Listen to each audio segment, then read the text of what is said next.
10 nxënës të shkollave të mesme të Shkodrës morën pjesë në forumin rinor Gen Z, organizuar nga Shërbimi Psikosocial i Zyrës Vendore Arsimore Shkodër. Ky forum kishte për qëllim fuqizimin e të rinjve përmes njohjes së të drejtave të tyre, ndërgjegjësimit për përgjegjësitë në komunitet dhe trajtimit të problematikave që i shoqërojnë në përditshmëri. Duke pasur parasysh që dinamikat e jetës shoqërore, sociale, digjitale po lëvizin shumë shpejt, është shumë e rëndësishme që t'i krijojmë hapësira dhe mundësi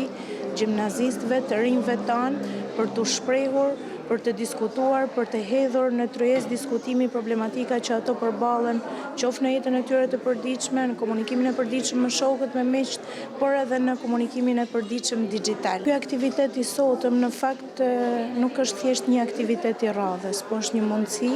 që të rinjt të kuptojnë që hapësira për të shprehë është dhe të vazhdojmë ta mbajmë të qëndrueshme duke e pasuruar pastaj edhe me zgjerimin e saj. Psikologë dhe punonjës që ndjekin nga afër të rinjt në mjediset shkollore evidentojnë se sfidat më të zakonshme janë ankthi dhe krizat e identitetit, të ndikuara nga ritmet e shpejta të jetës e veçanërisht nga rrjetet sociale. Shërbimi psikosocial në shkolla kryesisht ka problematike me identitetin e nxënësve, me sfidat që sjell identiteti, është bota digjitale, sidomos angazhimi dhe varësia në botën e internetit, por edhe problemet familjare dhe problemet e trajtimit dhe shqetësimit që sjell ankthi që sjell shkolla, por edhe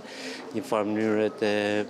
mënyra e re e jetesë dhe stili i ri i jetës, i cili nuk është në përputhje me skemat që ne si prindër ose si shoqëni kena para përgatit për nxënësit dhe për fëmijët tanë. Sipas psikologëve, në një shoqëri që ndryshon me ritme të shpejta dhe ku të rinjt përballen çdo ditë me sfida të reja, nevoja për t'u dhënë atyre zë dhe mbështetje bëhet gjithnjë dhe më domosdoshme.